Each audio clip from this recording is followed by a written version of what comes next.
Okay, hello. So by now you've made your four self-portrait thumbnails in your sketchbook with notes, and you've hopefully already started to gravitate towards one that you really like. The next step for this assignment is to make at least one color study that is 5.5 inches by 7 inches, or to make two color studies that are both 2.75 inches by 3.5 inches. So that's this size here. So you can do one or the other, it's up to you. You could also do a large one and a small one, or two small ones and a large one, but the minimum requirement is what I've already stated. Remember, our palette for this assignment is our primary colors and titanium white. So on my palette, I have a few other colors that I've been using for other paintings, but just to let you know, obviously this is my white, this is titanium white. Over here I have my ultramarine blue. This pile is my yellow, which is a cadmium yellow medium, and I have a cadmium red medium. So those are my three primaries in white that I'll be using for my paintings. Once you've decided how you want to make your color studies, the first thing that I recommend doing is to start to visualize where you want to have different properties in your painting in terms of color. So to let you know what I'm thinking, I would like to try to create kind of a temperature contrast in this painting, where the portrait mirror area is going to be where most of my yellow and orange and red tones are going to be. And then the rest of the composition is going to be mostly neutral, but with a few areas that are really, really cool, really, really blue, to pop this portrait area here. The other thing I'm thinking about right now is to use fairly light values overall in this color study. I only want to go up to the middle value, value 5. So I'm going to work on the top half of the value scale, or the high key end of the value scale, from value 5 up to value 10 down here on the bottom. So this is the other area of the color study that you should try to plan out before you start painting. That way when you mix your colors on your palette, you kind of already know the range and the amounts of colors that you're going to use in your color study. Before you start mixing up your colors is to think about the inherent value of your colors. So what I mean by that is when you're mixing, you should be able to make relative comparisons of a value of a chromatic color with your value scale. As long as your value scale is gradual and there's differences between your values, that's going to be the biggest factor in this painting exercise really working out well. So one thing you should do is with your colors as you're mixing, let's say I mix up a blue that has 0 white in it. It's not tinted in any way. It's just the inherent value of the blue out of the tube. You can take some of the blue on your palette knife and hold it up against, and that's what I have here on this white paper. If you hold it up near or against the value scale, you should be able to figure out where it relates in terms of the value scale. So obviously this is much darker than value 5. So I won't be able to use blue, right out of the tube, because that's too dark of a value for the study that I want to do. So keep in mind that while you're choosing how many values you want to use, think about the relationship of that value to the colors that you're mixing up. So as an example, let's go ahead and take a different color that I've mixed up on my color chart here with orange, for example. Now, if I hold this orange and we just focus on this color and kind of bounce our eyes back and forth between the orange and different parts of the value scale, we can make those really quick distinctions on which one is darker, right? So right now the value scale is definitely darker than the orange. Here, I would say the value scale it's closer, obviously, but it's still a little bit darker. This is where I feel like it starts to become a lot more similar in terms of value. That orange to this value 3 on my value scale. Obviously, if I didn't have this piece of paper here with the labeling of my colors, we could get a side-by-side comparison and it would be a little bit easier to tell. But I think we can still make some observations. This is where I think things start to get darker in the orange versus the value scale. So another way that you can make these comparisons, again, is by blurring your eyes a little bit and trying to see just in terms of light and dark. You know, we can do the same thing with yellow here in the middle.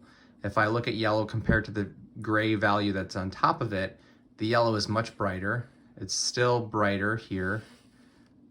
This is where they start to become a little bit more similar, but I would say it's probably in this value 7 where it starts to match this value. So yellow is the color that I can use right out of the tube because it fits my value range. I'll do the same thing with red. Does red, does red match the value 5 and the value scale here? I feel like it's a little bit darker. It might be further down the value scale, maybe even down to value 3 is where I feel like it starts to match the value, or maybe even value 2. So that's what I mean when you should start to compare the chromatic values to your neutral or achromatic values here. So those are some tips on how to compare your colors once they're mixed on your palette to your value scale. I've decided recently to just tape my value scale. I cut it out of that piece of paper that I painted it on and taped it right on my palette. So it's really, really quick and easy to make those comparisons. So I would recommend trying this as well if you have the time. So, okay, let's start painting.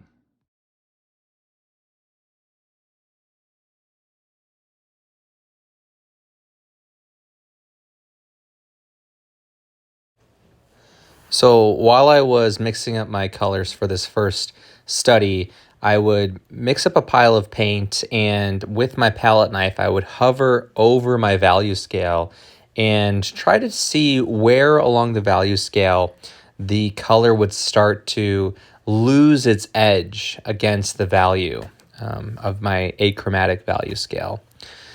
Once I had all 3 of my parent colors mixed up, each of the primaries at the right value, then I started mixing them together and finding some various neutrals.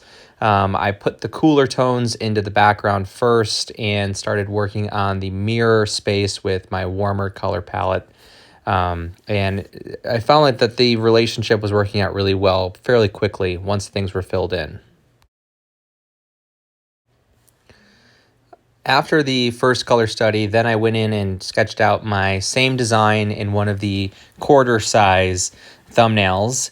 And this time I decided to reverse that color temperature relationship so that the background was warmer and the mirror was a lot cooler. I also bumped up the key range in the values that I was using, so I only went from 7 to 10 this time. Okay, so this is what I ended up with. I'm kind of torn between both of these. I like the contrast that I was able to get, especially in the portrait in the first one. I mostly like the ratio of warm to cool and some of the kind of grayish violets that I was able to find and neutral greens that I mixed up for the computer screen. I'm also really liking the temperature and tonal shifts that are happening in some of the warmer areas, like over here. So I'm really leaning towards the first one, but I also really like the color relationships that are happening in the higher key painting. I ended up going with values 7 through 10 on the second one, and then I flipped the warm and cool ratios in the second one. So the background is a lot warmer and the mirror is a lot cooler. And I kind of like the coolness in the portrait there. However, if I was going to make a portrait that was this size, or that was this kind of like color palette, I would probably allow myself to kind of dig deeper into some of the darker values, maybe even to like value 5, just to get a little bit more contrast in the blues. I found that it was really challenging to get some clarity in the portrait without going all the way down to value 5. I think I'm going to stop here for my demonstration. I'm really excited to see what people end up doing. One thing I will say is that going with the larger space, it does allow you to experiment more with your shapes and the edges of your marks. Also to play around with the larger areas and some of the variations that you can find in color. You know, a lot of that kind of gets lost when you minimize down to this smaller size here at the bottom. Since you're essentially painting a quarter of the larger size if you go with one of these. So the other thing I want to mention is that when you're mixing up your colors, you know, feel free to cross mix things and pop in the same color in different areas. I also made a quick color notation chart here on the side. Just in case this is what I end up doing, I already kind of have a reference for my parent colors that I mixed the whole entire painting with. And that's a really good habit to get into with some of our color studies here on our Arches oil paper. So I'm going to end up doing the same thing with the yellow, this pink color, and this little bit of blue. Those were my 3 parent colors for the second smaller portrait here at the bottom. Best of luck with your paintings. I'm looking forward to seeing what everybody comes up with, and I'll see you in class. So this wraps up this part of the assignment. One thing I want to mention is that you can do as many color studies as you'd like. Sketching out 4 of these thumbnails right away is a good way to just remind yourself that you can keep exploring color relationships and different value studies as well.